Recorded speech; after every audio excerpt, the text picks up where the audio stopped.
Welcome to the SportsBros podcast, featuring the almighty B-Live, the money man Scotty D, and your host, the head of creative Eddie Cool. The SportsBros podcast, by the fan, for the fan, talking sports just the way you like it. And without any further ado, let's give it up for the SportsBros.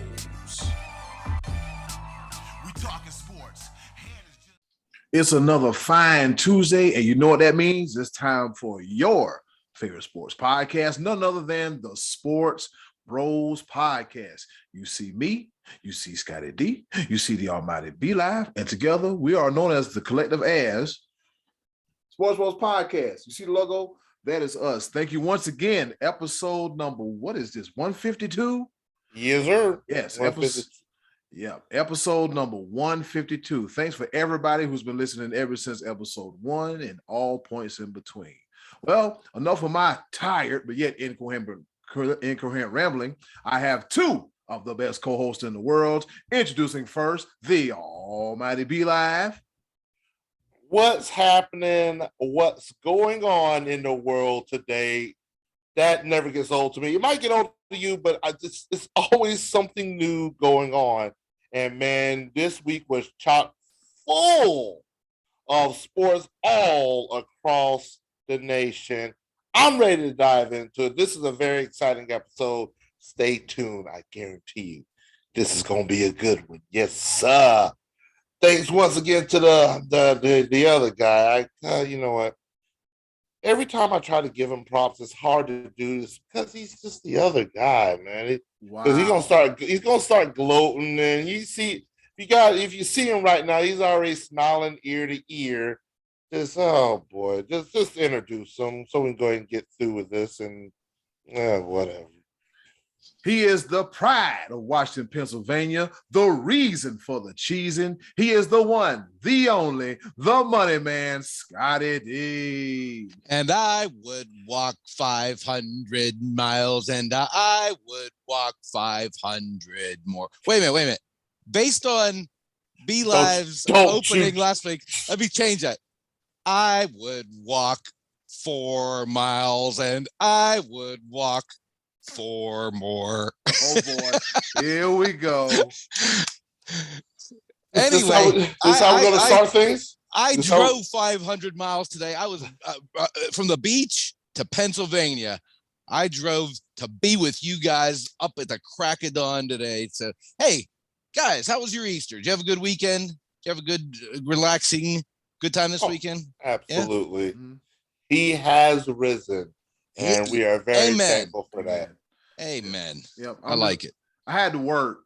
It was a good, productive night, though. It was slow. It was a slow Easter night, which surprised me. I guess everybody had their spiral ham and mac and cheese and unseasoned. Did it early. You got it done early. Yeah, they went ahead and got it done early because, there's an action-packed weekend in the world of sports. Scotty D, we're glad you made it back in one piece. B-Live, I'm happy to have you here now more than ever. And with that being said, let's go ahead and dive right into the top of the order.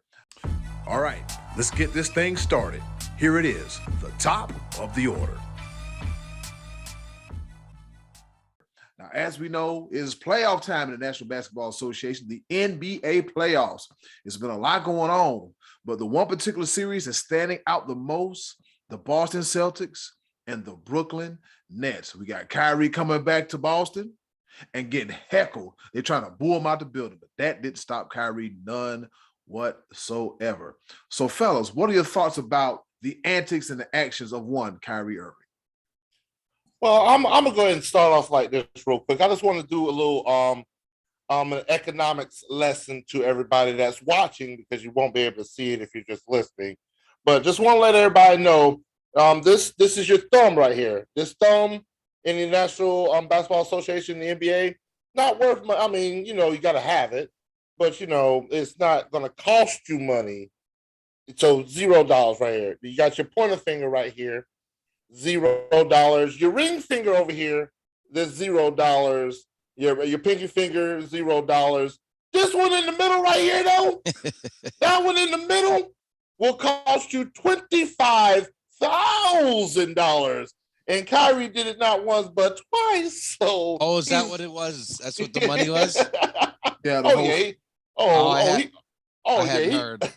It hasn't been official yet, but you already know that he gonna come off that bank account. Yeah, they're gonna charge him a little bit. Even though, I mean, 50,000 to, I think his contract is what, $30 million a year. That, you know what I'm saying? It'll be all right.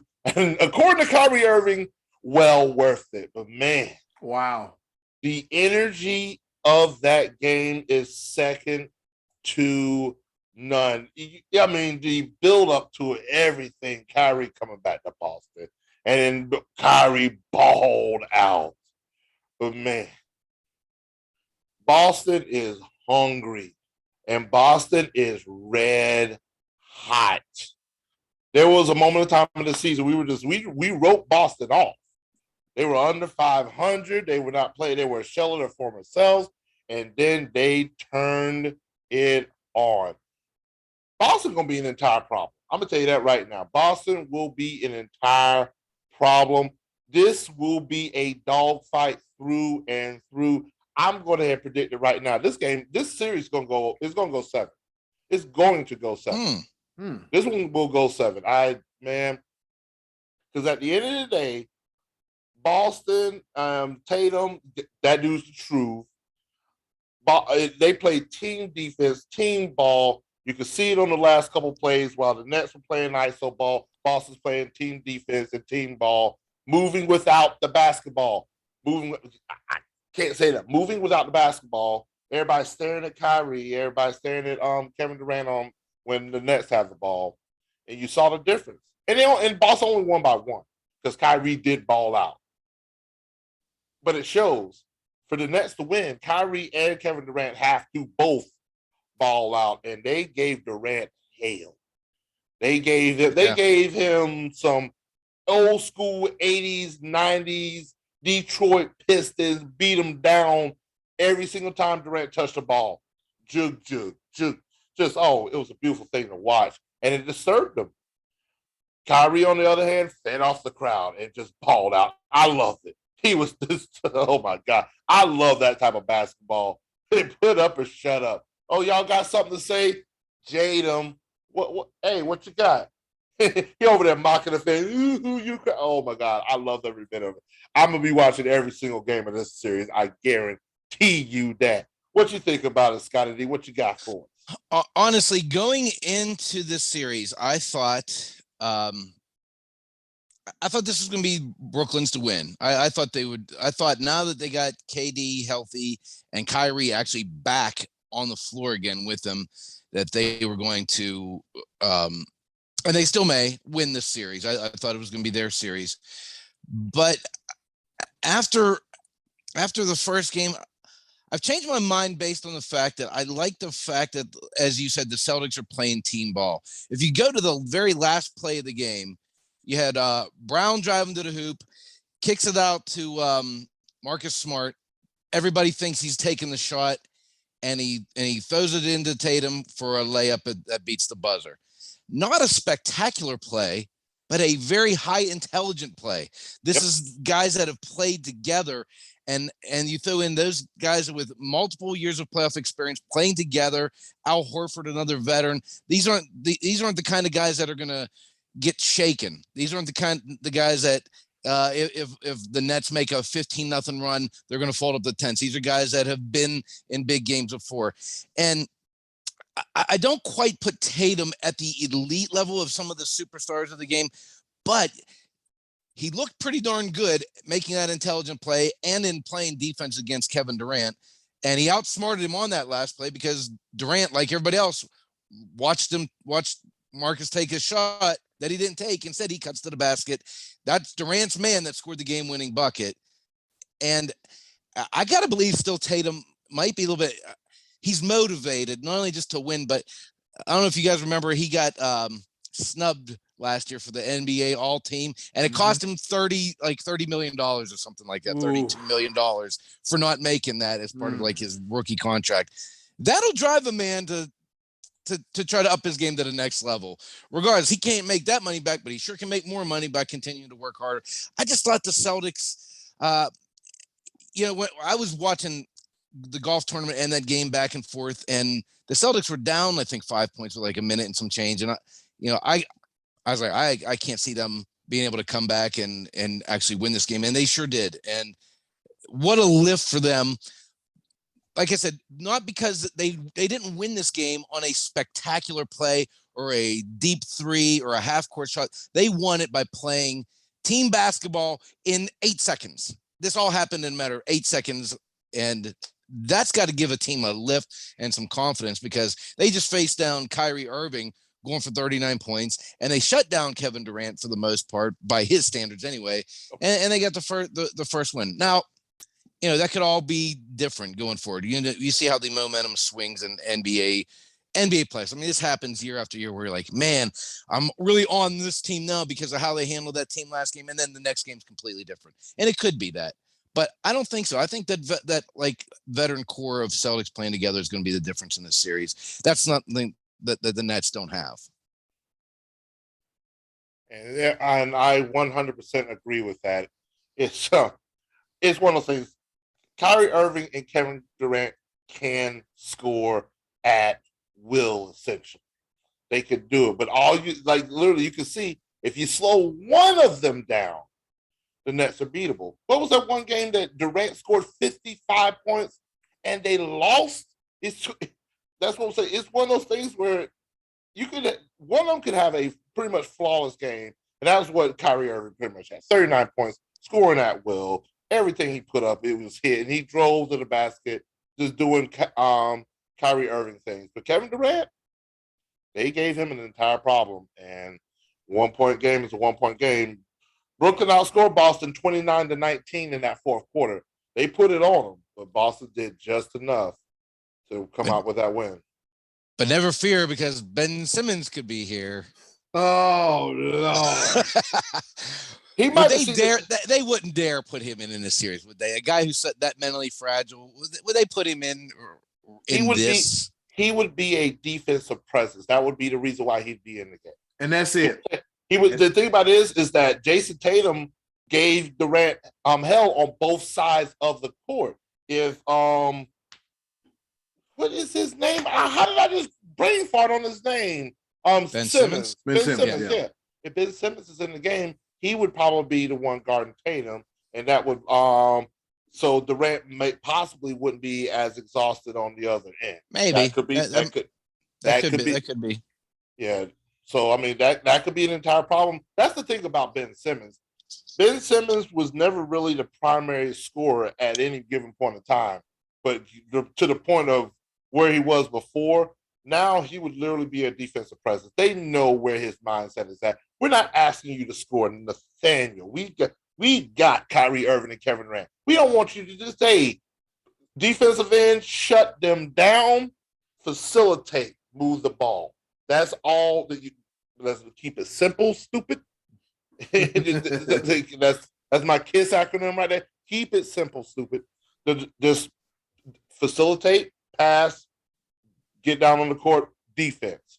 That's what Ben Simmons, that's why they brought him on. That is his offer to the team. That could be the difference in the series. You got to do something. Because the last thing you want is Ben Simmons taking shots. Last thing he wants too. Yeah, last thing he wants. But fellas, upset alert. The Timberwolves beat the Grizzlies 130-117 in Memphis. Now, a few days ago, the Timberwolves were celebrating their win by getting into the playoffs. Like they were just won the damn NBA Finals. Caught a little scrutiny, but we got Karl Anthony Towns and crew. They went down there in Memphis and kicked Ja Morant and them in the mouth. They said, "Look, this is not about to be an easy out. You're fitting to fight." Go ahead, be live. I'm gonna say this right here. It's obvious to me. Maybe it's not obvious to everybody else. But the Minnesota Timberwolves got a swagger about them that they haven't had before. And I attribute that to Patrick Beverley. Oh, yeah. That dude has got them. He's got that team feeling themselves and in a good way. Karl Anthony Towns is I'm going to call it, this is going to be an early little spoiler, MVP candidate next year. I can see that. Karl Anthony Towns has the ability, the same abilities that Jokic has, Giannis has, Joel Embiid. He is a big man that can spread the court. He can hit you from deep. He can hit you from the below. He plays defense. Karl Anthony Towns, I'm putting him up there as superstar status. And now Anthony Edwards, young kid, 20 years old, balling. Minnesota's going to be a problem. Yeah. Minnesota is going to be a problem. And Memphis better figure out somebody besides John Morant. John Morant is a superstar. But, man, they got to figure out something else besides him. It can't be all him. You Good can't, Lord. Yeah. You can't, yeah. I mean, you know, they got Desmond Bane, you know, who's good. But, yeah, like you said, Memphis is going to have to figure out something real quick and real fast because the worst thing you can do is become one dimensional. But, yeah, like you said, you know what they called what's his name? Anthony. Why can I not remember this kid? You know what they call Anthony Edwards? They call him Ant-Man. The Ant-Man. Yep. Ant-Man and Cat. What? Man, it's about time that Karl Anthony Towns had a complimentary piece to play alongside him, because for a while he was just out there for, you know, if you look at the roster, you know, you got Anthony Edwards, you got Karl Anthony Towns, you got D'Angelo Russell, a veteran, Patrick Beverly. I mean, and the list goes on and on. Like you said, B-Live, they are definitely feeling themselves, and that's that's definitely a team I do not want to play. And they could win this series. And, you know, like you said, Patrick Beverly is one of those guys that surfaces in the postseason. And for a team that's got youth, he can take a little of that, like, sort of public enemy number one status, you know, where he can take the heat that these other cats aren't quite ready to deal with here. And Karl Anthony, to me, in the past, it seemed almost like motivational things. Like he'd get lazy or something at times. But when this dude's ready to play, I mean, I think he is taking strides. This year, it seemed like he took some steps forward. So that's why I think your prediction isn't all that far-fetched to put him in a running for a future MVP candidate. I mean, there's still Kevin Durant's in this league and Giannis is still in this league, but he's a guy that could at least start to knock on their door, I think, if he stays motivated and plays well. I'm looking at your top three candidates right now for MVP this year. Giannis, Embiid, the Joker. Karl Anthony Towns looks just like they have all three of them pretty much have the same skill set. They're all big men that can shoot the ball. They can navigate the offense. They can grab boards. It's like this is the new age big man, and there's a reason why those three guys and Karl Anthony Towns fits the bill of those three guys. It could easily be in the race for MVP. I think this is his coming out party this year, and I think Minnesota has. I think seeing that game, they've got not only enough to make it past this series. I think they can get. I can. Let's see. Who's the They would face the winner. Who's the number 3 seed? The Golden State Warriors. Ooh, buddy. I want to see it. I'm not counting John Morant out, but man, I predict the Timberwolves to win this. I think they're going to win this. I think I put them down, winning it in 6. Yeah, 4-2. Yeah, I think the Grizzlies will somehow find a way to get it together. You know, they'll find a way to get it together. Speaking of Golden State, how about Jordan Poole? A 30 piece. As if the Golden State Warriors can't get any better. So here it is. We got Draymond Green, he had 12. Wiggins had 16. Jordan Poole 30. Klay Thompson 19, and Steph Curry with 16. It's pretty balanced. That's a balanced team, man. I'm gonna be honest with you, man. I think Golden State, with what they have now, they're dangerous. They're more dangerous now than they've been in a long, long time. You want to know what's dangerous about them? Steph Curry came off the bench. He didn't start that game. Oh, wow. Steph Curry was on the bench. He was the 6th man. Steph Curry was the 6th man. That's ridiculous. ridiculously dangerous. Man, I'm here for well, it. The dude that started in his place dropped 30, so maybe he's going to be on the bench from now on. Yeah. Steve Kerr, how was it said? It was said about my Clemson Tigers all roads lead to Dabo. An embarrassment of riches. To have Stephen Curry coming off the bench because Jordan Poole he's been balling since Steph Curry got hurt. He's been balling. I mean, this team has, and they call it the what's it called? The death squad or something like that. Yeah. Where they go small ball on them and everything. Man, it's a beautiful thing to see. And what people also discount when it comes to the Golden State Warriors, they were the third best defensive team, scoring defensive team in all of NBA. Nobody ever mentions that. I mean, I think they can come out of the West. I really do. Yeah. Oh yeah, that's what I'm saying. Like that's why it's only one game. I know I'm way overexcited, but man, like I said, I want to see Nets Celtics. I'm gonna be watching every single game over on this side. If I got the chance to see Warriors Timberwolves, I'm telling you, it'll be a beautiful sight to see. Timberwolves led the league in scoring. Golden State, third best defensive team, and on top of that, Splash Brothers and all the things they actually can do with the ball. It's oh my goodness, but yeah, Warriors 4-1. Joker, sorry, we need more than just you. You might have another MVP season, but the Nuggets need more than just you. It's yes. I see them getting squeaking one maybe at home, but I think this is over in 5. Yeah, that's over in 5. And let's see. So B-Live, you said that's over in 5, and you said Memphis, not Memphis, you said Minnesota could possibly beat Memphis as well too. Let's see what we got going on here. We got the Suns and the Jazz. The Suns and the Jazz. The Suns, Pelicans, and Mavs and Jazz. I'm sorry. I don't know what I'm looking at, but I think you'd be like, I appreciate that. 2 sweeps. Okay. 2 sweeps. All right. The Suns, they're sweeping. That's they're sweeping. The Mavs versus the Jazz. The Mavs need Luka. They need him.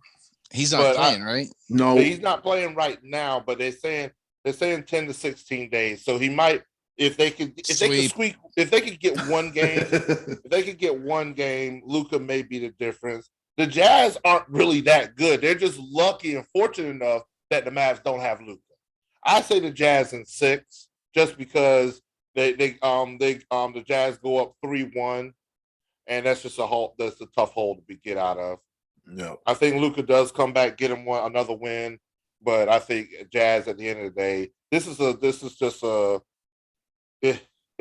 it's who wants it least when it comes to Jazz versus Mavericks, and then whoever wins that, they go against the Suns, and that's just it ain't happening. This is Utah, Salt Lake. Sorry, Dallas. Either way, whoever wins this, they're losing to the Suns regardless. So just it is what it is. Bulls and the Bucks. Who we got in that series? Sweep. Sweep. Bulls had a chance in game 1 and they blew it. Sweep. Yeah. I give the Bulls 1 game. I give them 1 game.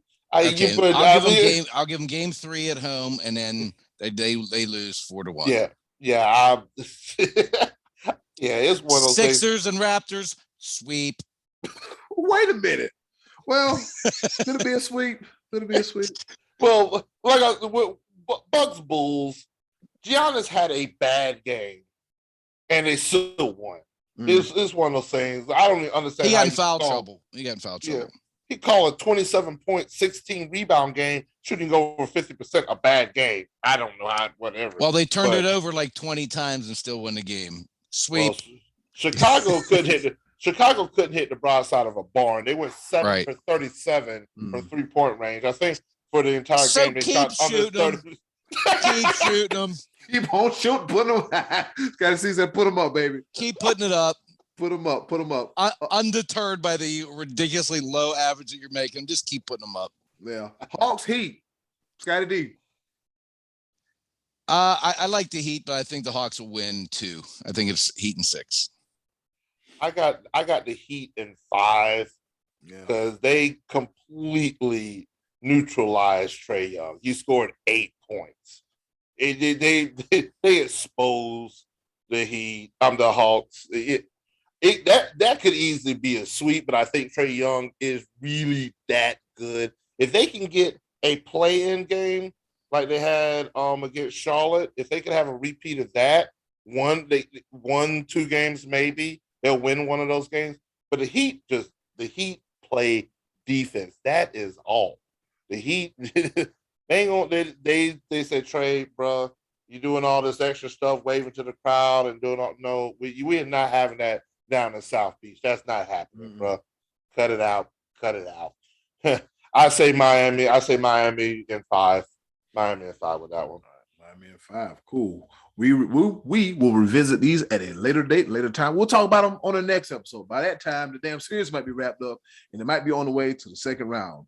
Scotty D might want to tap out of this here, but be live. We have week 1 of the United States Football League. All right. You can't be serious. You can't be serious. You can't be serious. It's going to be a brief conversation about it, Scotty D. Just a little brief conversation about the United States Football League. I'm not going to get too in-depth into it. So we had our first official game. It was Saturday, correct? Yeah, Saturday night. And the game was good. I'm not going to lie. The game was actually good because I was kind of like, this might be a laugher, but it was good. It was competitive. So, yeah, the Birmingham Stallions, they get the first win in the brand new XFL. I'm sorry, not the XFL, but USFL. Same thing. He said the same. He said the same thing. So, B-Live, what did you notice from a presentation standpoint about the USFL? What I like about the USFL and what I want people to understand about it, the USFL, because the NFL has basically endorsed the USFL as basically the minor leagues of the NFL. This is the proving ground. This is where they test out new rules and new theories and new technology, and I think it's good I think it's good to see different talent, see different, like, I like when they're calling the plays, because I'm gonna tell you one thing I'm gonna do. Hopefully, I get the chance to. I do have a little bit more time on my hands. I want to learn all of these play calls. I want to learn when they say 40 deep out, such and such, and who's your mama, and the quarterback yells Omaha 17 times. I want to learn all of those things. And I think watching USFL will allow me to learn those things and basically just dig a little bit deeper, learn a little bit more about the game that we don't get to see in the NFL. And so that's what the USFL offers to me. It offers a chance to see football from a different perspective. I like the different camera angles. That drone can go. Oh Lord! The drone operators got me dizzy, and then the helmet cams. If anybody has motion sickness, don't watch the USFL because you be all. Oh God! I'm just saying. That was my initial analysis of watching the Saturday night game. I didn't really get to watch much of the Sunday game, but this is the opportunity. This is what the USFL presents. Of course, the old heads like Scotty D is like, it's not the NFL, but it's one of those things where it gives us an alternative, not really an alternative, but it gives us another side. And like I said, it's almost like a proving ground for some of the rules that could see its way to the NFL. I guarantee you that what's that thing called? They got Jason Garrett. They got Jason Garrett doing commentary. Skip Holtz is one of the coaches, but it was. But no, the thing about it is some of the technology I like. Some of the things they try to throw in there. The 3-point extra point where you do a conversion from the 10-yard line, onside kick. You could do an onside kick, or you can have it 4th and 12 at the 33-yard line. If you convert the 4th down, you get the ball in the 1st down. I think some of this is interesting. Some of the rules they have in play. And like I said, just having the insider, being able to hear some of the plays being called and everything like that. That's what USFL has to offer. And I want to get what I'm gonna do a little bit more research. I heard that if you they have 3 games on Sunday at the same venue. I think I heard that, and like you could buy one ticket and watch 3 football games. Oh, wow. So, Wow, is that exciting? Wow. God, your sarcasm and Listen, I'll tell you, while that game was going on, that Saturday night game, I saw an excellent episode of Seinfeld. It was one where Kramer was hitting golf balls into the ocean and George was pretending to be a marine biologist. What a great episode. So, give it a chance. How do you not even watch the thing and just immediately write it off? Unbelievable, boy. It's just how do you think some of the things that we enjoy in life came to be? I enjoyed Seinfeld very much. It was on all night. Eddie Cool, if I cuss today, because I just don't understand. That Kramer is funny. You can't stay old the entire time. You got to enjoy some new things in life. That Kramer is really, really funny. All right. Before we carry on, because this is about to be a dribbling mess. There's rumors about Baker Mayfield and the Carolina Panthers. B-Live, you got a hot. You know whose quote that was? Robbie Anderson. Yes. Yeah. B-Live, Scotty D, what's your thoughts on it? And B-Live, just go ahead and give your hot take after that. I think it's a mess at this point. If the receiver on the team that you're going to be throwing the ball to is yelling, no, he doesn't want you there. Things are not looking good for Baker. Baker's he's down to pretty much Carolina and Seattle at this point, it seems like. And at this point, Cleveland is not going to get much in return for him. They're gonna have to release him. I mean, I don't think Carolina's going to give their asking price. His best bet is to take a release, sign on with somebody as a backup quarterback, be a good soldier for a year, and maybe get an opportunity with an injury. That's what I think. What do you guys? You're the Carolina Panther fans. Do you want him? No. Why? Look, Arnold better? We already have a quarterback that we have to pay $18 million to. Why would we pick up another one? We already owe Sam Darnold $18 million for this year. Why would we pick up another $18 million contract? And plus, I agree. And plus, living up here in Northeast Ohio, I've seen enough of Baker Mayfield. I don't want to parse it. I don't want it. Go ahead, B. I don't want it. Here's the thing.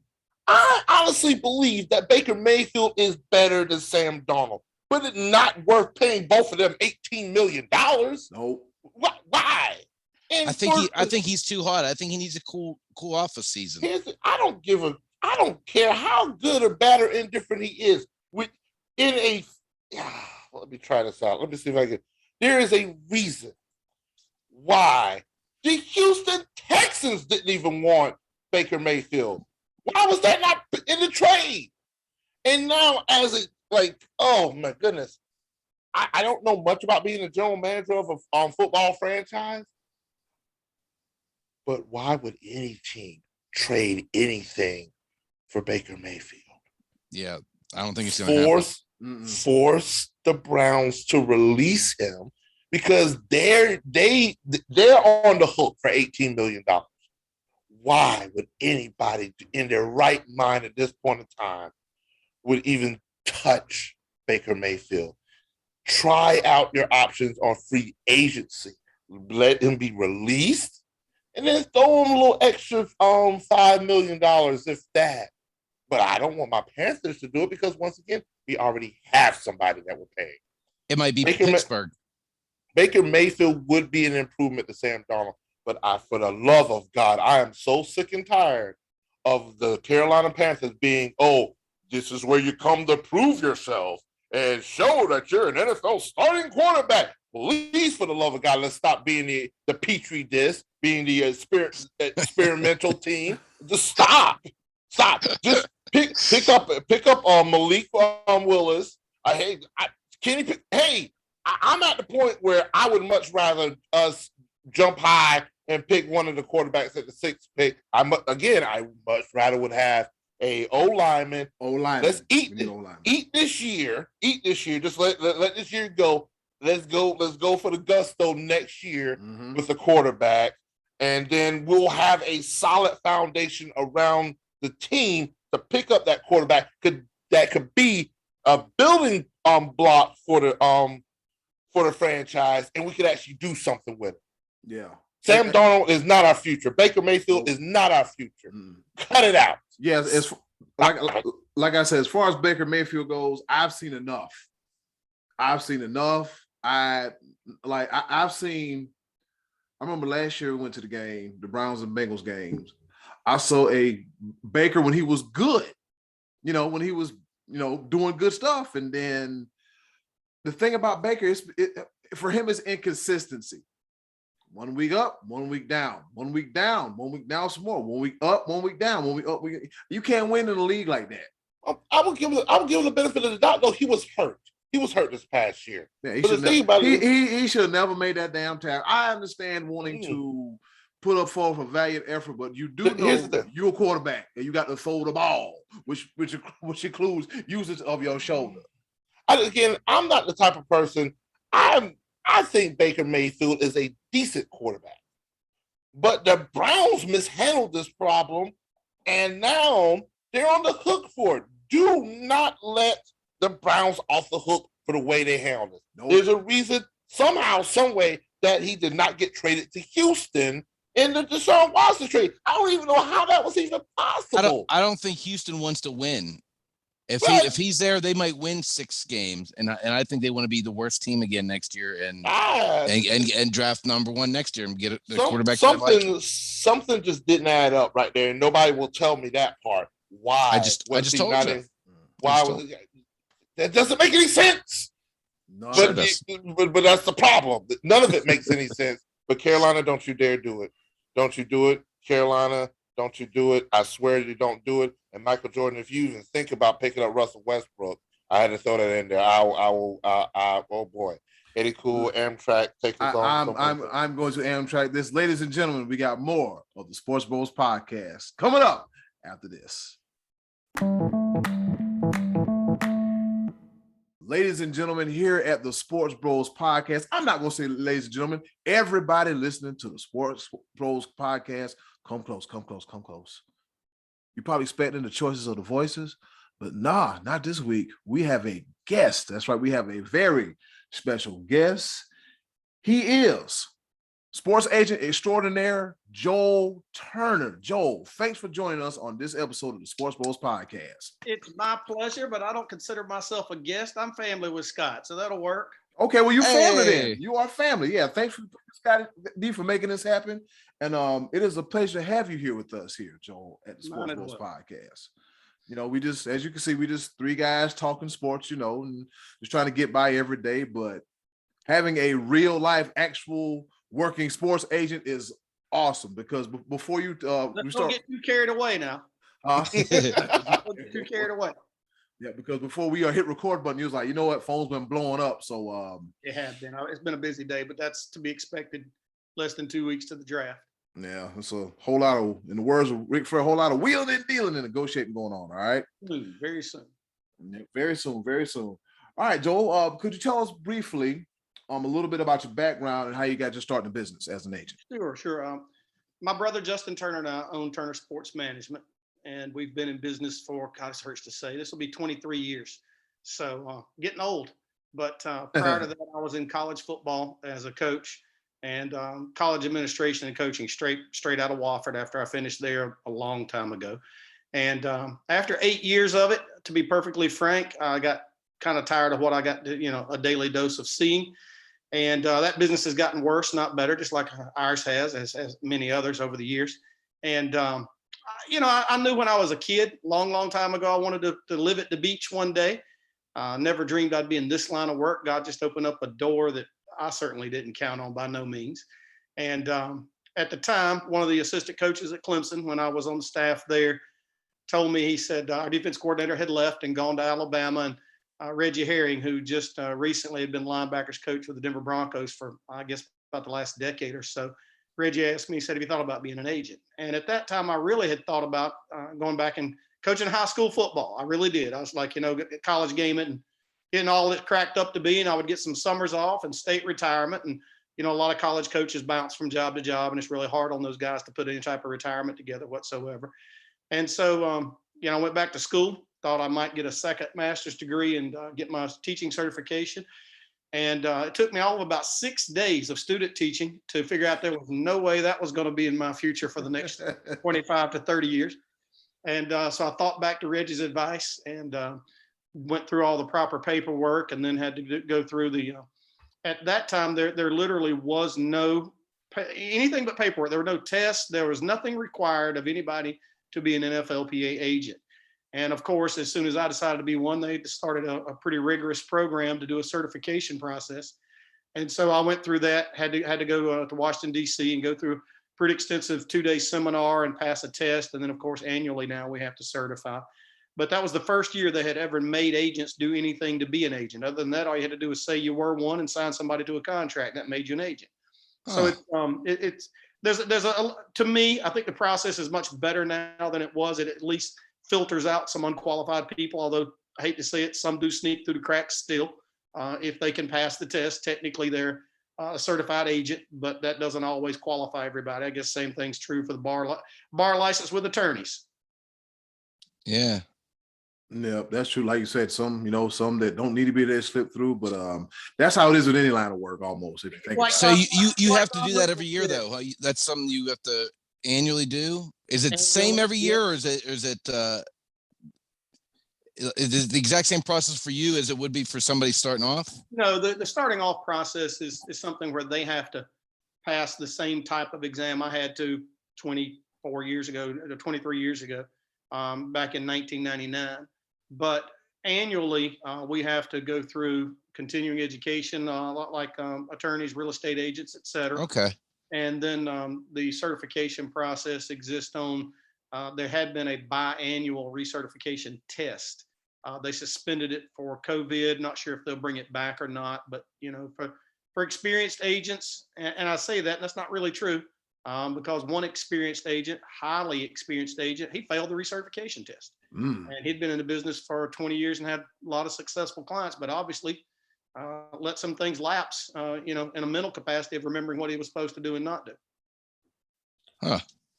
Interesting. Wow. Yeah. I guess that really shows you really got to be on top of your top, on top of everything. You should be, in the best interest of your clients. But, like we said, there's some folks out there not qualified in every line of work. Like Don Rickles said a long time ago, he goes, hey, in every town, somebody's the worst doctor and he's got a room full of patients tomorrow morning. That's in this line of work. They don't just come to you. You have to recruit your clients. That process can be a little arduous, but by the same token, we've been very fortunate that we've had a lot of really good players come our way and decide to allow us to represent them and serve as their official NFLPA agents. And, in that capacity, that's how we make a living. So without the clients, you can't do anything. So they're the basis of the entire industry. Without the players, none of it's possible. Yeah. Can you share with us some of your more like high profile names that our listeners would know? Several guys that I would imagine over the years, some now have moved on toward, into retirement. And by the same token, we do have some active players that I would imagine football fans would know by name. Ryan Suckup is a kicker at Tampa Bay Buccaneers. He was the highest paid kicker in the NFL last year at the start of the season. Been in the league for, which is hard to believe, 14 years as Mr. Irrelevant as the last of the 2009 draft, and had a whale of a career and won the Super Bowl just in the 2020 season with Tampa Bay. Cole Beasley is an active free agent who has had a 10-year career in the league between the Dallas Cowboys and the Buffalo Bills. Yes, exactly, for the Cowboys. And he's a Texas native, but Cole is in free agency at the moment. And as far as some of the other players that have been noted over the years, Ryan Clark was a household name for 13 years with the Pittsburgh Steelers and Washington Redskins, which are no longer the Redskins, as we all politically know. And he had quite a career himself as an undrafted free agent and won a Super Bowl, played in another, started in another, two-time Pro Bowler. Mike Tolbert, three-time Pro Bowl fullback, running back with the Carolina Panthers out of coastal Carolina. Mike had a really nice career. Mike had the second most negotiated contract money in the history of the NFL for a fullback. Only Lorenzo Neal got more money in his career at fullback than Mike Tolbert has. Wow. Now, I do believe that the young man out at San Francisco will pass them both probably the next year or so, Jusic. But Mike had a nice career to be a walk-on from a 1AA program that was a startup. So, we've been pretty fortunate to have some guys that have done very well over the years. And, we just got to keep working hard just like we all do. I got a question for you that leads into this, because the as far as like recruiting players, finding players, putting your name out there. Now with the NIL deal in NCAA, has your agency tapped into that at all? We have not. That's now here in South Carolina, and I've spoken with the people that are in charge of the state licensing and some other folks in the media and the legal world. According to what I've read and been told, although I haven't seen the documents myself, because since we don't really deal with it that much, I haven't wanted to take that much of my time to truly look at all the actual legalese of it. But the South Carolina NIL law that was passed just July, which has not even been 10 months ago yet, is going to be repealed with the passage of the new state budget, which should take effect sometime this coming month in May. So basically, it's going to be hands off. It's going to be no holds barred. You'll be able to do anything you want to do. The NCAA has the rule says in NCAA that you're not supposed to sign to play, pay to play. I think we all know that's fallacy at best. And with what's going on, what that means for agents, agents will no longer have to be licensed in order to do NIL deals. You still will have to, by state law, be licensed to be an athlete agent. Unfortunately, there are people in the world who don't do that. There are people of celebrity who have taken part in working with sports agencies that are not licensed. There are, and I'm not pulling your leg, there's a convicted felon right now actively who is going around recruiting players on behalf of agents. And some players in this year's draft have even been foolish enough, I've been told, to have listed the convicted felon, who is not an agent of any kind, as their agent for the teams to call on draft day. God. Ooh. So it can get a little interesting in this line of work now and then. And if that were an attorney or a doctor, even I would imagine a real estate agent, if somebody pulled something like that, I would think that the people in charge of licensing and enforcing the law would be, as they say, all over them. But we'll have to see how this thing works out. Jesus, that just seems that's scary for 18, 19. I mean, it's going far back as draft eligible players that have affiliated with a convicted felon. But and I'm not talking about just, pardon my way of putting this, a run-of-the-mill felon. I'm talking about somebody who's a convicted felon who was actually arrested, pled guilty to trying to, I'm just going to call it, defraud potential investors out of approximately $20 million. And some of those investors were pro athletes. And so this guy's allegedly right back at it again. Wow. Yeah. Man. Yeah. And for the high school kids, I hate to say it, but those kinds of people can present themselves as a sports marketing agent in a lot of states. And there's literally nothing out there to provide protection to these high school and now college kids, such as, in our state, we have the South Carolina Department of Consumer Affairs, and their job is to protect the consumers of South Carolina, the citizens.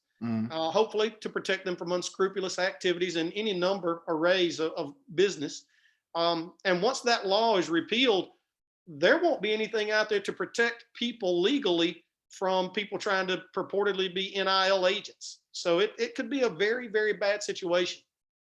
Sounds like the Wild Wild West almost. Exactly. And this is what those high profile coaches, Dabo Swinney being one of them, was warning the public about when it came to NIL. Dabo's taking some heat over his comments from people in the public, be it fans and some media and so on. But I truly believe, knowing Coach Swinney, that he truly has the players' interest at heart, their best interest at heart. He's not trying to limit any player's ability to do something for their own betterment. He's really wanting something in place to protect those players even more.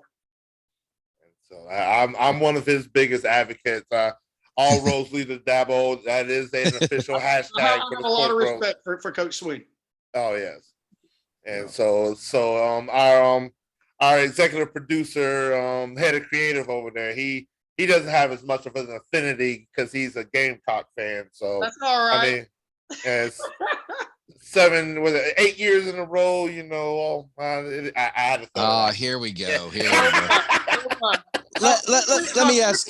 How quickly they forget. Right? That's right. Yeah. Oh, 2013. I'll never forget that day. Yeah. I will never forget the picture. All of it. As a Wofford College grad, I don't really have any affinity for either one in reality, despite the fact I was at Clemson for a little while on the staff. But you know, I hope they both do very well every year.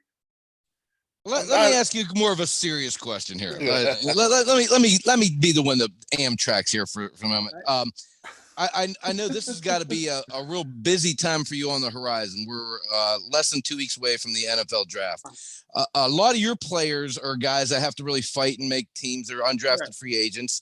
So what's that process for you? Like sitting through the course of a weekend, trying to keep your players, making contacts for your players, finding them teams, and also, I know you have a couple potential draftees this year that you're kind of excited about. We have some players more than worthy of being drafted.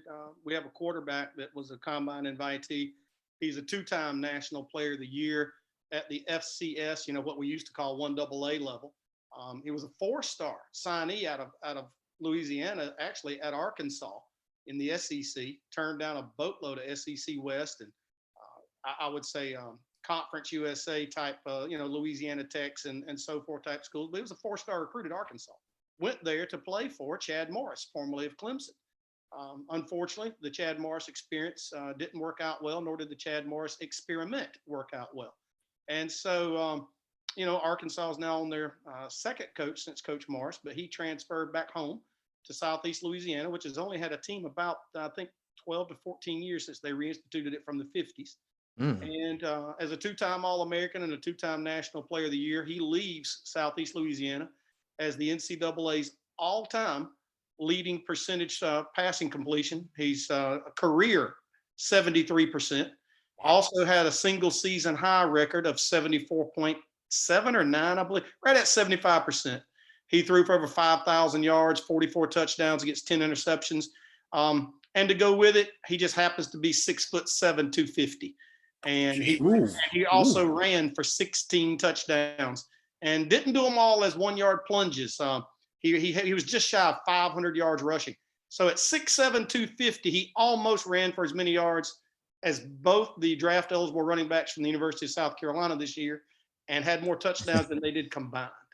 And that's as a quarterback. And so young man's name is Cole Kelly. We fully expect him to be a draft pick. I'm not, no telling when, where, by whom. But he certainly is a very talented young man, has a unique skill set.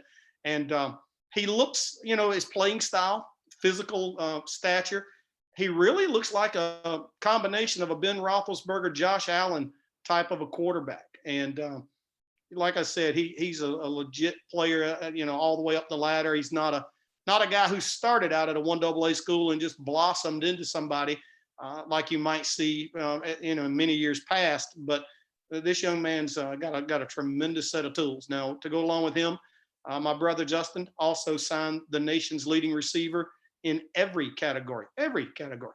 Jarrett Stearns, wide receiver at Western Kentucky that transferred there from 1AA, Houston Baptist, which is in the same conference Cole Kelly is coming out of in the Southland Conference. And Jarrett led the nation in receptions with 150, yards with over 1,900, and 17 touchdowns. You do those numbers in the NFL and you'll get 35 in a year. So he had a marvelous season. At his pro day recently, as a 5'8", 182-pound receiver, he verticaled 40 inches. He is athletic. He's explosive. He is an extremely bright young man. And his brother is actually a starting safety for the Denver Broncos, who was in the draft last year. So the pedigree from family-wise is tremendous as well.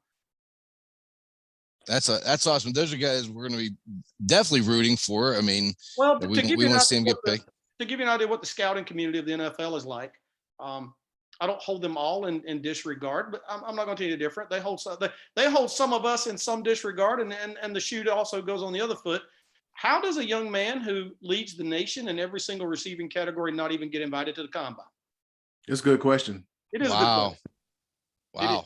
Yes. So these guys, I'm sure somebody knows who they are, though. I mean, these are guys I'm sure are going to be sleepers under the radar. Yeah, they'll be guys. considered that. Both Jareth Stearns and Cole Kelly have mentions in the pre. I'm gonna call them the pre-draft magazines. Athlon, Sporting News, et cetera. They've got mentions in there as prospects for being drafted, or if not, certainly high priority free agents is the term for the guys that are the very first undrafted players the teams tend to go after. But along with those young men, we also have some guys that come from other schools that some people will recognize, some won't. A few years ago, we represented a young man, which ended up getting to play until he was an old man. Ron Parker was a 5-year starter at free safety at the Kansas City Chiefs. Went to five playoffs in a row out there. And he actually started more games at safety than Eric Berry did, and did that out of Newberry College. And, we have another Newberry graduate this year, David Vereen. He's a tremendous corner. He's 5'9.5", just shy of 190 pounds. He's got 33-inch arms, which is ridiculous on a 5'9" frame. And he's a legitimate 4.4 speed guy. He's got 35, 36 passes defended at Newberry over the last 2 years. Now, keep in mind, that's 35 pass breakups and essentially just a little over 2 seasons, since they really didn't get to have a 20 season. And, with COVID. So between 19 not playing in 20 and 21, he's got quite a resume, to be perfectly honest with you. His coverage skills are just tremendous. So, Joel, when the draft ends, you have a guy like that. Right. There's going to be some the teams that are interested in him. Do Correct. you lobby to these teams, or do they reach out to you and say, we want to invite this guy to our camp? Like, how does that work? Best way I know to describe it is a lot of dual politicking going on. They'll actually call the agents and the players and try to start recruiting them per se. They do realize that plenty of players go undrafted that are highly qualified. Right now, I think a little over 1/3 of the league, 1 out of every 3 players in the NFL right now, entered the league undrafted. So you're talking about a pool of players that are very important. A lot of, every team realizes how important it is. Some teams get it better than others. And then, of course, that's why you have so much coaching changeover. And so, the ones that don't get it right, they'll have somebody else will get that opportunity. Right. Yeah. It happens every year to the tune of 6, 7, 8, 9 teams every year. But we don't intentionally recruit guys. We say, oh, that guy's going to go undrafted, let's go recruit him.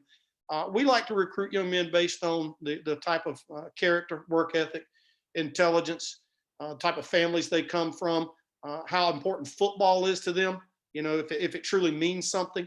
And to go along with that, we want to make sure those are the type of young men that if our name is affixed to them, there's certainly not going to be anyone we would have any regret saying we represent so-and-so because, they've been a bad guy or done something wrong or what have you. Over the course of the years, we've had a scant few that have had any type of issues, legally. We've represented almost 250 players over the last 22 years, and we've been fortunate that we've only had 4 arrests in 22 years, over 250 guys. And, hate to say it, 3 of the 4 were DUIs. And, that hasn't happened in a long, long time because the players, thanks to the league and the union, truthfully, society in general, there's a much bigger push for people to understand that there are plenty of opportunities otherwise to get around if you're going to drink. And with the advent of Uber and Lyft, and of course the NFL and the PA combined, they have a program to assist any player, any place they are, to get them where they need to be. So, we haven't had that issue a whole lot.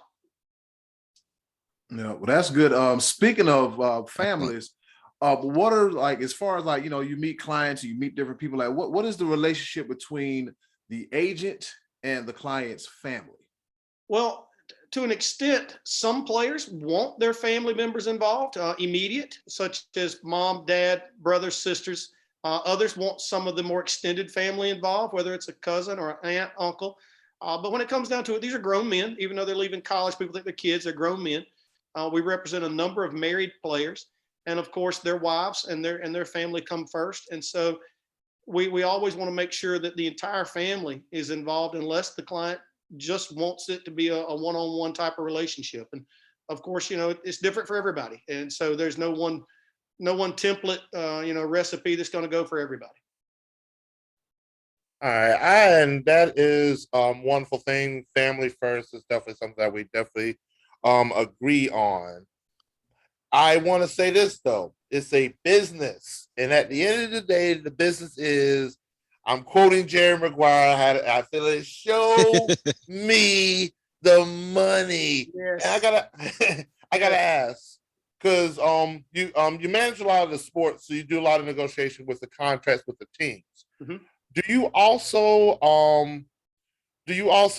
represent the player as far as off the field deals, sponsorships and stuff like that, or is it directly just on the field? We've done a number of those over the years. We've been very fortunate that the players have asked us to do some of those deals, and whether it's shoe deals, whether it's commercials, whether it's car deals, or CARD deals versus vehicles.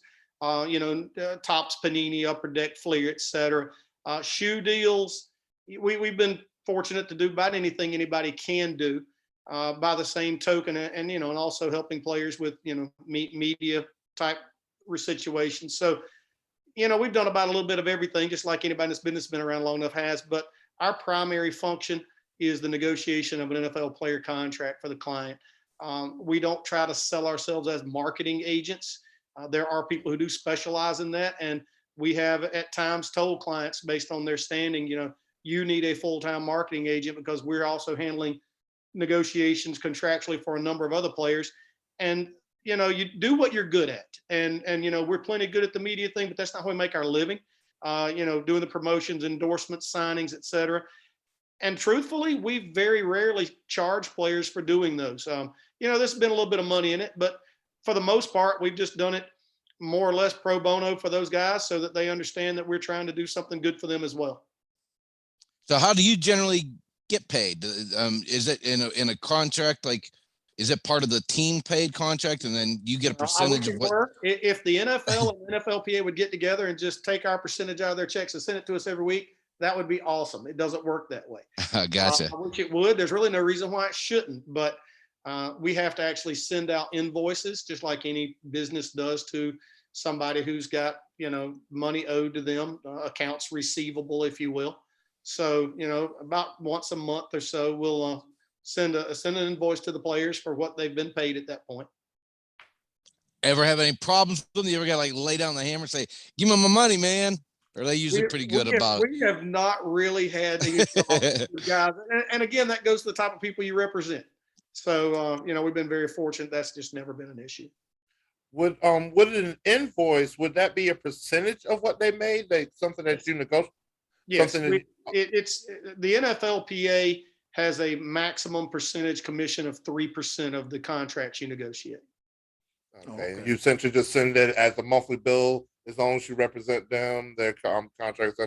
Correct. And as well, there is one noted agent in our line of work who has been known to, let's just say, have players switch representation to him from other agents. And as long as a player is playing on a contract that an agent has negotiated, they owe that agent the money for the job they have done. If they leave agent A and go to agent B has to get the player a new contract that supersedes any contract they're under with the first agent in order to get paid. Wow. Okay. Some of that cutthroat stuff there. Yeah. Huh? Exactly. Yeah. Exactly. Yeah, that does make sense. Who was/is your most unique client that you've ever came across or dealt with? Oh, Lord, unique.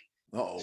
I don't want to zero anybody in or out on that, but I don't have kids, so I don't understand the concept of, we don't have any favorites, we love them all. We appreciate every single person we have, and every one of them have helped us have a ability to pay our bills and provide for our families. For me personally, my closest personal relationships are the guys that we really started this thing with. Being Ryan Clark, that signed with us a long time ago and stayed with us the duration of his entire career. And you now see Ryan almost daily on ESPN. And to go along with him, Mike Tolbert and Quentin Teal and Tyler Thigpen, all three of them came out of Coastal Carolina together. And Mike was a second-year player out of Coastal. And, there are so many others, so many incredible stories. Anthony Toribio is a young man from Carson Newman College that I don't think anybody thought could play in the NFL. And he got 6 years and got a nice retirement and put himself ahead in this world and gave himself a whole lot better standing than I think he would have ever gotten, in a normal world. And there are just so many stories like those guys that again, I don't want to single anybody out, but those guys were early guys. Those guys were 2002, 3, 4, 5, 6 that, we literally built the foundation of this company on that has enabled us to be able to have some tremendous success over the years. And representing Patrick DeMarco out of South Carolina that nobody really thought was going to be a big time player, but he played 10 years and he was named All-Pro into the Pro Bowl twice and started in the Super Bowl. And we have another young man that played for years with the Atlanta Falcons named Ryan Schrader. Ryan is, I don't know what he weighs today. I think he's down to about 235, but Ryan was 6'7", 310 playing right tackle for the Falcons. And he was named a 2-time All-Pro. And he came out of Valdosta State, undrafted. And the interesting thing about him is when he was in high school as a senior, he was 5'9", 165 pounds. And wow. In a 30-month period, he grew to 6'7". And so he literally started playing football at age 19. Wow. Oh, wow. Yeah. Oh, wow. Well, Joel, you guys got any more questions? And just before we let you go, at least one guy in this little chat room is a big USFL fan. You get any action going with there now? There's more options. Any negotiation with those guys? There is no negotiation in that process. They say, do you want to play for $4,000 a week? And if you do, come on. And if you don't, go on. He said, "Come on, go on." That's about how that league's working right now. 4,000 a week. I think that's about the ballpark. It might be a little more than that. It may be 45, what have you. Well, man, let me get back in shape. I hear you. I promise you, those dudes playing for those teams are not terrible by no means. Right. No, not terrible. Once again, Joel Turner, thank you for joining us here on the Sports Bros podcast. Thank you. Yes, Joel, we thank you. Thank you. We appreciate you so much. And you come back anytime. Nice to talk to some fellow South Carolinians and a transplant wannabe. That's right. I got you. And we'll be rooting for Jared and Cole Kelly. Was Jared Stearns his last name? Yes. Jared Stearns will be rooting for him and Cole Kelly next weekend in the NFL draft, and we wish you the best. And thank you for taking time, Joel. I know you're a busy man. We really appreciate it. So much. Once again, thank you. Go ahead, Bilal. What you about to say? I said maybe one day we can go to the NFL draft and witness it in person. The Sports Bros podcast. I'm to deal with that mess. Joel's like, let me be over here to comfort my own home on my phone. Exactly. Oh wow. We've got enough to deal with on our own without having to do all that mess.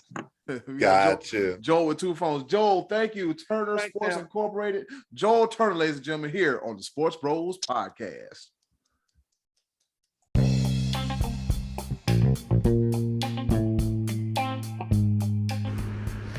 Okay, boys, let's bring it home with a round of pepper. Well, you heard the woman. It's time for us to go home and get the hell up out of here. But before we go into pepper, I don't think we forgot about the choices of the voices. We're going to come back next week. So with that being said, Scotty D, what's on tap for next week's choices of the voices? Okay, so last week I asked what you were more excited about, the NHL playoffs or NBA playoffs, and we're going to talk about that next week. So you can still feel free to answer that one, or even tell us which one you're enjoying as of right now. The NHL should be starting soon. But anyway, we're going to go with a new topic next week as well. We're going to ask you, what is your all-time favorite NBA postseason rivalry? There have been many through the years. Some have been bad blood. Some have been lopsided. Some have been even. Favorite postseason NBA rivalry. And that will give us something to talk about next week there, Eddie. Cool. All right, we are double dipping into the choices of the voices. But right now, it's time for a round of pepper. You know how we do it. 3 topics, rapid fire style, kind of, sort of, not really. Here to engage, lighten, and entertain, and educate, and enlighten, because I said light-skinned. No, I'm joking. I'm lying. I'm playing. All that staying in here. And with that being said, I'll go first, all right? On this day in history, back in 1900, 2 zeros at the end of it, the highest scoring opening game was contested between the Philadelphia Phillies and the Atlanta Braves. as the Phillies beat the Braves 19-7 in 10 innings. Yeah, that was way 19-7 in 10 innings. That's a huge 10th inning. Yeah. We Put had a 12 spot up. Right. Put a 12 spot up in the 10th. Yeah, I mean, Sheesh. that's one of the benefits about baseball not having a clock. But B-Live was privy. But B-Live had a chance to go see a pitch clock this past weekend. So that was pretty dope. So on this day in history, back in 1900, the Phillies beat the Braves 19-7 in 10. Sounds like a football score, but it's baseball. Over to you, Scotty D. All right, so last Sunday at the Masters, Scotty Scheffler took all the drama out of the final round, but that didn't change this weekend's golf tournament into having quite the drama. The RBC Heritage at Hilton Head took place, and Justin Spieth was your winner. Now, this got a little interesting because on Saturday, Justin Spieth was putting for birdie 6 feet away to close the distance with Harold Varner to 1 stroke, and he missed the birdie putt, and subsequently the 18-inch tap-in for par lipped out. So he walked off the 18th with a bogey rather than a birdie, cost him a couple strokes. Well, fast forward to Sunday afternoon, Jordan Spieth walks off the 18th having birdied and gone to 13 under, trailing only Shane Lowry at that point. Lowry would then double bogey the par 3 14th and set up Jordan Spieth with a 1-shot lead over Lowry, Harold Varner, and Patrick Cantlay, 3 heavyweights in the PGA game. And with 3 holes remaining, only Cantlay was able to make a birdie on one of those holes and force a playoff. And in the 18th hole on the playoff, both men got a little wind trouble, knocked into the bunker, and Jordan Spieth almost for the second time of the day, almost holed it out of the sand. He only had inches to tap in for his par. Cantlay was not so fortunate. He bogeyed, and Jordan Spieth was your winner. That's 2 years in a row he has won a golf tournament on Easter Sunday. And I tell you guys, it is always good, I think, to have Jordan Spieth's name on a leaderboard. Makes the PGA a little bit more interesting. 2 Easters in a row, very impressive. Jordan Spieth, your winner on the PGA this weekend. Be live to you. Bucket list, PGA event, Hilton Head. It's gotta happen at some point in time. Hilton Head and Augusta. It's gotta happen. So I'm gonna do something real quick with my first pepper point. It's pretty simple. I'm gonna take golf, which I do thoroughly enjoy. Scott definitely enjoys golf as well. Beautiful sport. And I'm gonna combine it with all of our favorite sports when it comes to the NFL and football. Mash it all into one little ball real quick, because this year we have the match, but this time it's not professional golfers being joined by NFL players. It's actually all NFL players in the match this year. QBs. All quarterbacks. Old school versus new school. Old school being Tom Brady and Aaron Rodgers will be facing off against Patrick Mahomes and Josh Allen in the match. It will take place, the 12-hole exhibition will take place June 1st at Wynn Las Vegas, the only golf course on the Las Vegas Strip. It will be interesting to watch this golf match with no professional golfers. Let's see how this will go. The match, June 1st. Golf meets football. Yes, sir. Eddie Cool, the ball. Wow, I'll have to look forward to that one. All right, fellas, I got us all on gallery view right now because this pepper point, I read a lot of them, and this might take the cake. As we all know in professional sports, players get released and get cut for various reasons, be it conduct detrimental to the team, getting a DUI, domestic abuse, or just being plain silly. As we mentioned earlier, the United States Football League, they start their inaugural weekend this past weekend. But the following, you might want to laugh at it, or in the words of Arsenio Hall and a famous show and a famous song from the mid-90s, things that make you go, All right, so here we go. And I found this article on CBS Sports via the NFL/USFL. USFL player cut by Pittsburgh Maulers over wanting pizza instead of chicken salad in the team hotel. Let me. All right, here we go. That can't be true. Yeah. Read it to me. Read me the lay it on me. Okay, the quick and dirty version of it, right? Okay, Devin Smith, he's a German running back. He got signed by the Pittsburgh Maulers. Of course, they started their first game Monday night because of inclement weather due to the weekend. And the USFL released a United by Football documentary, and I'm reading this. In the weeks leading up to the week one of the league's reboot, showcasing teams, training camps, practices, and locker room buildup. All right, now, according to the article here, in the documentary, a clip went viral regarding Pittsburgh Maulers cutting running back Devon Smith. The reason Pittsburgh head coach Kirby Woodson released Smith is an interesting one, to say the least, as within the documentary. There's a Twitter clip of how it happens, and it's cringeworthy. All right, so here's what happened. Smith don't like chicken salad. He don't want nothing to do with it. He says, to each their own. He don't like chicken salad. That ain't his thing. He said, well, did they have pizza? And then the worker at the hotel in Birmingham, Alabama, which all the games are being played, she said, no. He said, so you mean to tell me there's no other options? And they said, no. And then when Smith was asked, then the worker asked Smith, would it be a problem if that was impossible? He said, yes, and walked away. So, Coach Wilson caught wind of this. He said any disrespect of football or members of the USFL staff, etc., would not be tolerated. He also said that he crossed the line. We had to deal with it. Someone's hurt feelings are a distant second to the greater good of the team.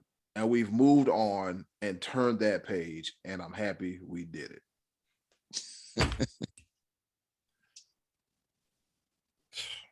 Chicken salad does suck, though. I like it. I like chicken salad, but this guy got cut over some damn chicken. Scotty D, take this. This. No. I would want some. I want some pizza too. So he got mad at an employee because they didn't have chicken salad. Yeah. And then the employee asked him, would that be a problem if we didn't have any, if you couldn't get pizza or anything else? And Smith said, yeah. And he walked off. That's all he did, was just say, well, that's going to be a problem because, and walked off. He didn't throw nothing, didn't beat anybody up. He said, yes, he walked off. And the coach like, well, we can't have you disrespecting anybody. Huh? Scotty D, over to you. I'm just this. All right. Speaking of real problems when it comes to football, ladies and gentlemen, this is week one of the United States Football League. Not a good look. The play on the field, good, and then this mess. Over to you, Scotty D. Yes. Here's a real problem when it comes to NFL football. Kelvin Joseph, a rookie, or he was rookie this past year from the Dallas Cowboys, and a group of friends were outside the Dallas bar on March 18th, and a conflict with another group of guys resulted in gunshots and a fatal gunshot. Kelvin Joseph's friends, evidently, he was not the gunman that fired the shots. He was apparently unarmed, but the shots came from the car that he was riding in, and two of his friends were charged and faced murder charge. They were arrested and faced murder charges. These charges took place. This arrest took place day after Joseph was interviewed by the police. Now, his innocence as a shooter does not in Texas necessarily mean he's going to be found innocent of any crime. Many times you can be just with a group of people that results in manslaughter or murder and be charged also as an accessory. I don't know if maybe Kelvin Joseph might have ratted these boys out in exchange for not getting charged himself, but nonetheless, a terrible situation in the NFL. This looks bad for Kelvin Joseph and the Cowboys. I'm not even sure long term if he stays with the team. As of right now, it's probably, details are completely up in the air. But another sad case of these young kids being out and getting involved with the wrong type of thing, shooting a guy outside of a bar. I mean, it's just not. These young kids got to do better. Do better, young kids. Stay out of these troubles. Go home early like us young kids do these days. Facts. Sad situation. Be Live, over to you. Man, and I don't know if you noticed, I'm just saying this. There's been a rash of shootings recently. I just want to make a mention of that real quick. Sacramento, Columbia, South Carolina, there was a shooting in a mall. There's been a couple other stories out there, and it's one of those things where it's almost scary that they're not being featured or mentioned on mainstream media like they should. It's just, it needs to be spoken of, and prayers out to all families involved. Amen. So, all right, let's bring it back to the lighter side of sports, and one of Scotty D's favorite topics. We take it one step further. We were talking about the USFL earlier. Let's go a whole nother level of spring football, and we're going to take it back to my personal favorite, the fan-controlled football league. Why, Be Live? Why would you mention the fan-controlled football league? Why would you mention Be Live? Why would you mention it? Because we not only have one, but two active spring leagues going on. Two of them, Scott. Two. Gotta love the fan-controlled football league where the fans take control. And there's another big name added to the fan-controlled football league. Hall of Famer Terrell Owens is a wide receiver for the Zappers in the fan-controlled football league. Also the Zappers, yes. Also on the team, on the Zappers team, is famed quarterback Johnny Johnny Football Manziel. But it gets even better. Johnny Manziel was on the practice field, but he did not suit up for the game for undisclosed reasons. So the Zappers backup, which he has been dubbed the Tom Edward Patrick. No. Please let this pepper point be almost over. He's been dubbed the Tom Brady of the league, 40-year-old Danny Southwick. And Danny Southwick completes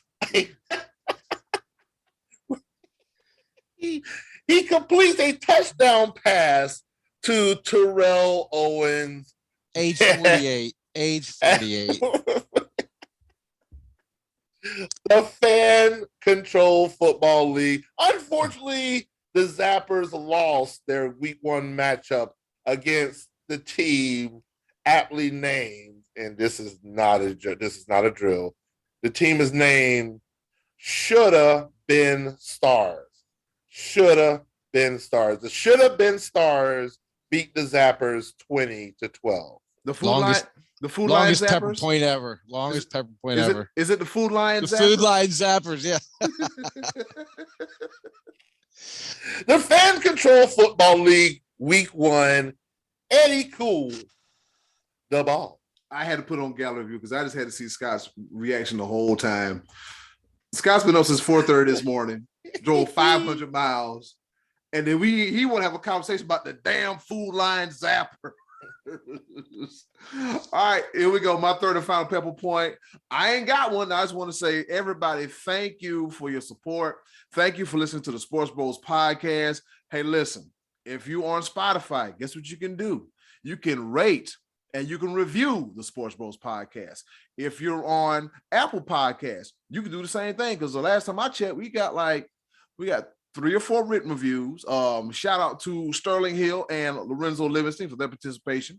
And also, we also have some 5-star ratings as well, too. We got like a lot of 5-star ratings. I'm going to tell you how that works. When you write reviews and give us ratings, it moves us up the charts. We down there, but if you keep listening, subscribing, rating, reviewing, sharing, it moves us up the charts as well, too. And we're just so happy. When it comes to the YouTube channel, follow us. We'll put out some more content.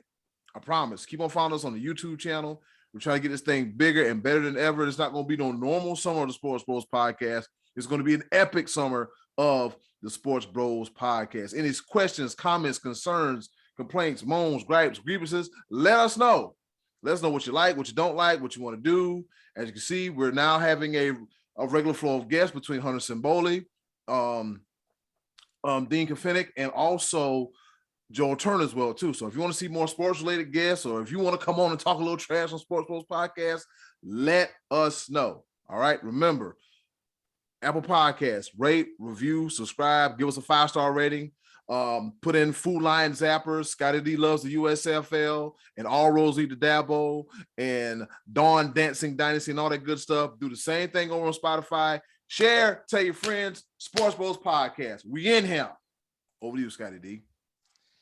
I just want to say in my final pepper point that the Pittsburgh Pirates are 5-4. They are over 500, and I did not expect them to be over 500 this late in the season, 9 games in. I thought that their best chance of being over 500 was winning opening day, going to 1-0, and then they would fall off permanently. But them Buccos, boy, they are playing some good ball. Currently losing as we're speaking, only 1-0 to the Brewers in the second inning. But hey, give a Bucco fan a reason to smile at some point this season, would ya? Let's go, Bucks.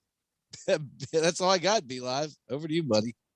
All right. Well, that is interesting that as we sit right now, the Pittsburgh Pirates have a better record than the Atlanta Braves.